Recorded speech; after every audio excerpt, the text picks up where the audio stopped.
You're not really married." Eleanor's voice cut through the elegant dining room like a knife, causing all conversation to halt. My mother-in-law stood at the head of the table, wine glass in hand, a triumphant smirk playing across her face. "The wedding was fake. That priest? Just an actor I hired. You've been living a lie for the past year." I watched as the color drained from my husband James's face. Around the table, his siblings and their spouses froze mid-bite, forks suspended in the air. The only sound was the gentle tick of the antique grandfather clock in the corner, counting down the seconds of this carefully orchestrated ambush. My name is Victoria Matthews, and at 32, I never expected to have my marriage declared fraudulent over Sunday dinner. But then again, I never expected a lot of things about Eleanor Blackwood. "Mom, what are you talking about?" James's voice trembled slightly as he reached for my hand under the table. I gave it a reassuring squeeze, keeping my expression neutral. Eleanor's smile widened as she set down her wine glass. "Oh, darling, I couldn't let you actually marry her. A small-town event planner with no family connections. She's so far beneath us." She turned her gaze to me, eyes glittering with malice. I had to protect the family legacy. The room erupted in chaos. James's sister Charlotte gasped. His brother Marcus started arguing with Eleanor, and his father Richard just sat there, staring into his whiskey glass like it held all the answers. But I remained calm, which seemed to irritate Eleanor more than any reaction she might have expected. "Nothing to say, Victoria. No tears. No dramatics." I reached for my purse, hanging on the back of my chair. "Actually, Eleanor, I do have something to say. Or rather, something to show you." I pulled out my phone, taking my time unlocking it while everyone watched. "You see, after that strange conversation we had last week about wedding documentation, I decided to do a little investigating of my own." Her smirk faltered slightly. "What conversation?" "The one you had with your friend Margaret at the country club. You know, where you bragged about how you found the perfect actor to play a priest and how you'd make sure the marriage wasn't legally binding." I started scrolling through my phone. "You really should be more careful about where you have sensitive conversations. The ladies' powder room has surprisingly good acoustics." Eleanor's face went from smug to shocked in an instant. "You were there." "Oh no, I wasn't. But my friend was. You remember Sophia, the new club manager you were so rude to last month? She happened to be in the stall when you came in. I found what I was looking for and held up my phone. She recorded everything." The sound of Eleanor's voice filled the room crystal clear. "That little gold digger won't know what hit her. I've arranged everything. The priest will be an actor, the marriage won't be legal, and when the time is right, I'll reveal everything. James will have no choice but to leave her." I paused the recording. But that's not all. After hearing this, I did some checking. Would you like to know what I found? Eleanor gripped the edge of the table, her knuckles white. "You're bluffing. The real Father Michael Thompson, who you thought was out of the country during our wedding, he wasn't. In fact, he was exactly where he was supposed to be, performing our ceremony. Your actor never showed up because Father Thompson arrived first. The marriage license is completely legal, filed with the county clerk's office the very next day." I pulled out a folder from my purse and slid it across the table. "Here are copies of all the documentation. Feel free to verify everything." The silence that followed was deafening. James picked up the folder with shaking hands, reading through the papers inside. His father finally looked up from his whiskey, and his siblings stared at their mother in horror. But how?" Eleanor stammered. "Did you really think I wouldn't do my due diligence? I'm an event planner, Eleanor. I triple-check everything. When Father Thompson called to confirm the ceremony time, he mentioned that someone had tried to cancel his services and hire a replacement. That's when I knew something was wrong." I took a sip of my water, maintaining eye contact with her. I just needed to figure out who was behind it and why. James stood up suddenly, his chair scraping against the hardwood floor. "Mom, how could you do this? To me? To us?" Eleanor's composure cracked completely. "James, darling, I was trying to protect you. She's not one of us. She doesn't understand our world." "No, Mom, you don't understand. Victoria isn't just my wife. She's the best thing that's ever happened to me. And now," he looked around the table, his expression hardening, "now everyone knows exactly what kind of person you are." I reached for his hand again, and he gripped it tightly. We had discussed this moment, planned for it. But the reality was still painful to watch. Family was everything to James, and seeing his mother's true colors was devastating. Eleanor sank into her chair, all pretense of control gone. "Richard, say something," she pleaded with her husband. But Richard Blackwood finally found his voice, and it wasn't what she expected. "I think you've said quite enough, Eleanor. Victoria, James, I believe we all owe you an apology." As the implications of what had just happened began to sink in around the table, I couldn't help but think about how differently this evening could have gone if Eleanor had just accepted me into the family. Instead, her attempt to destroy my marriage had only succeeded in exposing her own manipulation. The grandfather clock continued its steady tick, marking the end of Eleanor's reign of control over the Blackwood family. Dinner was definitely over, but this was just the beginning of a very different kind of family dynamic. The aftermath of that Sunday dinner spread through Boston's high society like wildfire. Eleanor's carefully cultivated image as the matriarch of the prestigious Blackwood family crumbled within days. It wasn't just about her failed attempt to invalidate my marriage. It was about the years of manipulation that the incident had brought to light. I sat in my office at Matthew's Events, reviewing contracts for an upcoming charity gala when Charlotte, James's sister, knocked on my door. She looked different now, less polished, more genuine than she had during all those strained family gatherings. "Victoria, do you have a minute?" she asked, hovering in the doorway. "There's something you need to know." I gestured to the chair across from my desk.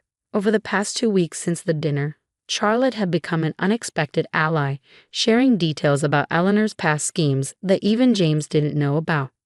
"Mom's trying to sell the summer house," she said, settling into the chair. "The one that's been in the family for generations.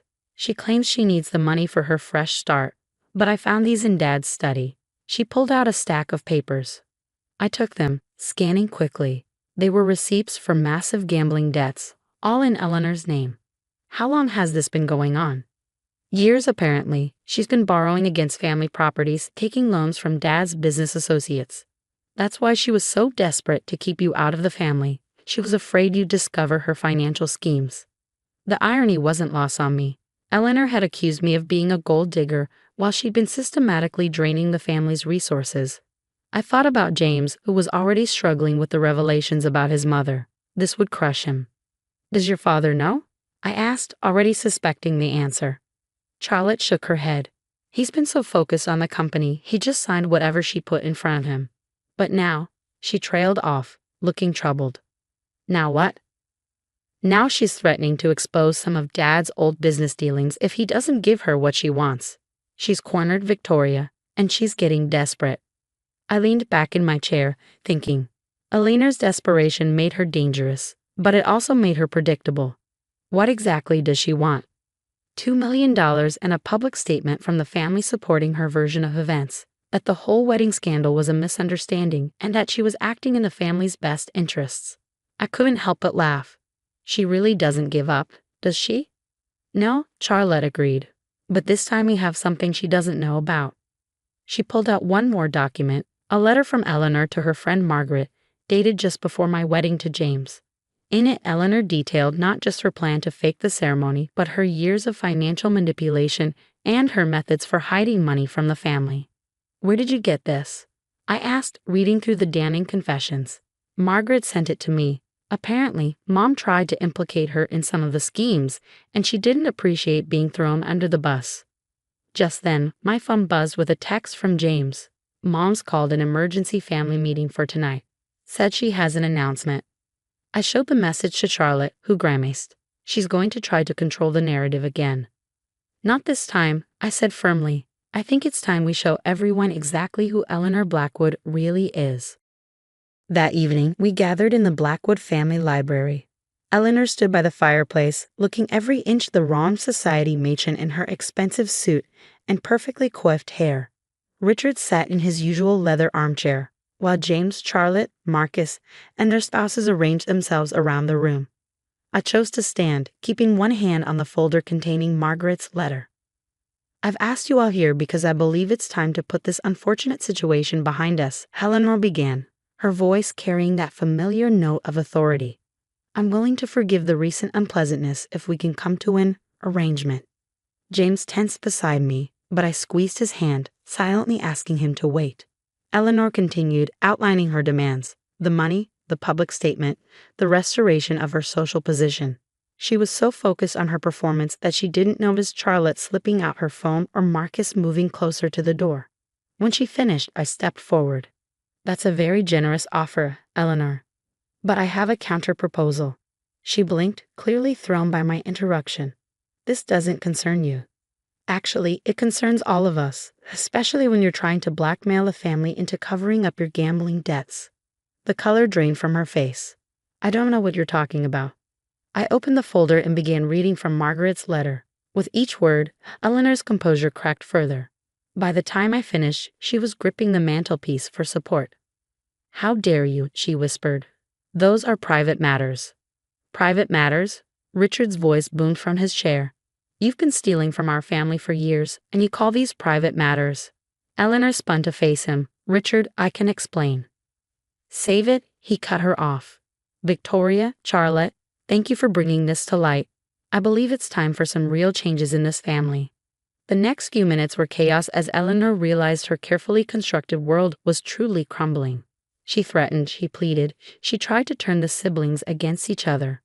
But this time, nobody was listening. As security escorted her from the house, I couldn't help but think about how differently things might have turned out if she just accepted me as part of the family. Her determination to get rid of me had ultimately led to her own undoing. James wrapped his arm around my waist as we watched his mother's car disappear down the driveway. "I'm so sorry," he whispered, "for everything she put you through." I turned to face him, seeing the pain and relief warring in his eyes. "Don't be. Your mother thought she could break us apart, but she only made us stronger." Behind us, the Blackwood family was already beginning to heal, making plans to address Eleanor's damage and move forward together.